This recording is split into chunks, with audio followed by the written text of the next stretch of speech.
Hey, thanks so much for picking up Intuitive Keys Lite. I want to walk you through this product really quick and get you up and running with it as quick as I can. So hopefully you already downloaded it. Otherwise, go to My Account and it's going to ask you to log in. And you can do a password reset if you forgot your password. And then come over here to Downloads, and then you can see all the products you've purchased, and you can download the product as many times as you need to, or this is where you're going to go when there's updates. You'll come back here and this will say the next digit. All right, so we've downloaded Intuitive Keys Lite. We're going to take this folder and we're just going to move it into the main stage folder just for good form. We really could run it from anywhere. And there's a complimentary wallpaper in here, which if you like the vibe, you can make that your desktop wallpaper. And here's the concert. Here's all the patches in the concert if you want to reload those, and a README file. So all we're going to do is we're going to double click on the concert, and that is going to open up main stage. And right now we still need just main stage 3.3. So as long as you're running 3.3 or 3.4, you should have no problem. All right, we are loading up here.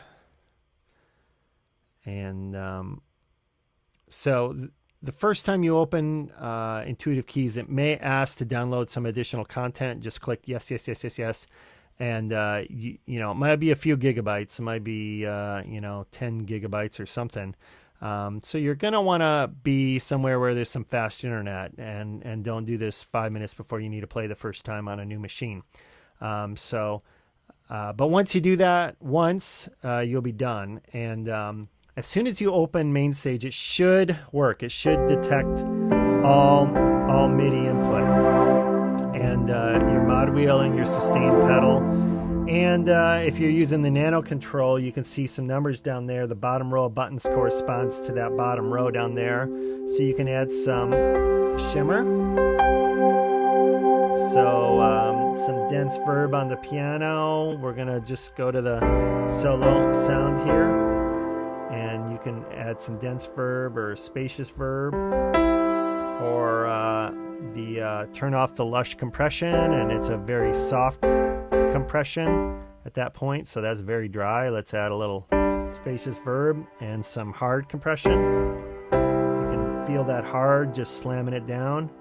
Adds the octave, mod wheel, brightens things up.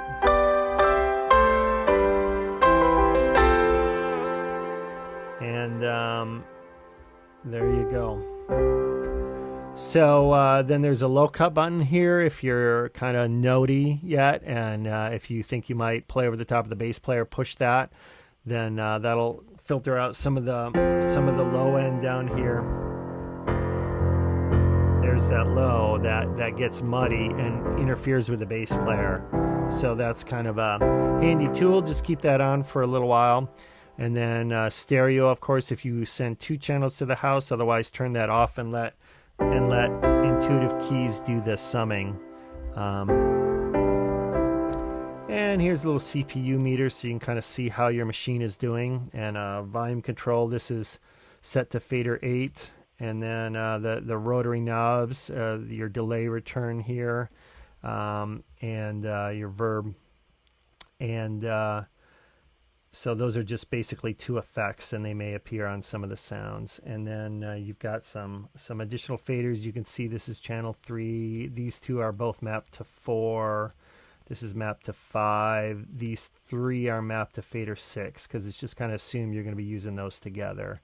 And then there's not really any movement in this one. So, but just for familiarity, that's what's going on here.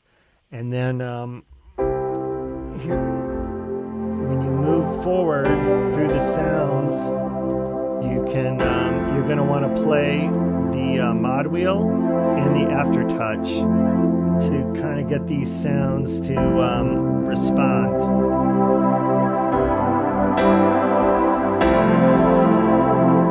So hope that makes sense. And these are all aliases. So these are pointers that point back to the original content. The original content is all in here. So we want to stay out of this folder. But here is the aliases of everything that's in the content folder. These are all individual sounds. So here's the individual roads.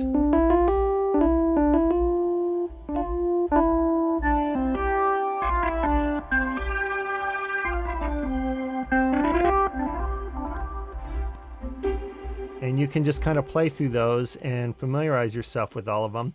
And then the real fun begins is when you get to combine some of these. And since these are all aliases, it's really no problem to say pick a hammered dulcimer and a what do we want to do here? Try something I've never tried before. Let's try the house EP. And I clicked on both of those, and then command clicked, so they're both selected, and pick new patch from selected patches. So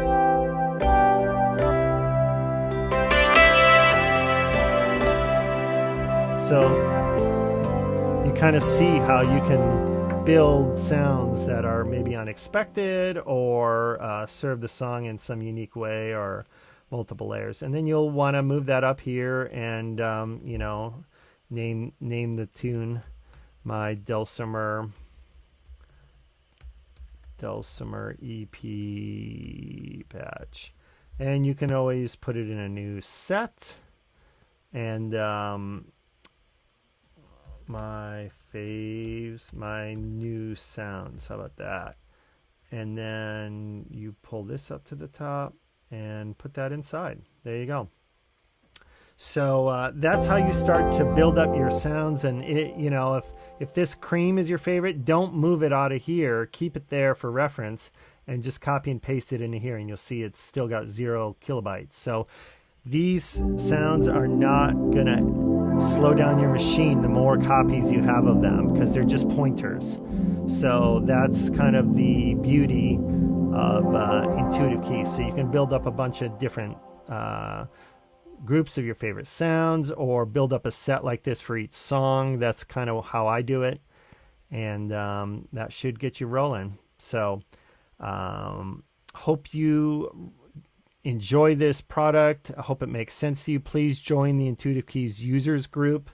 To get to that, you go over here, social private users group, and there it is, and that'll get you right in. So there it is. Thanks so much for watching. See you guys soon.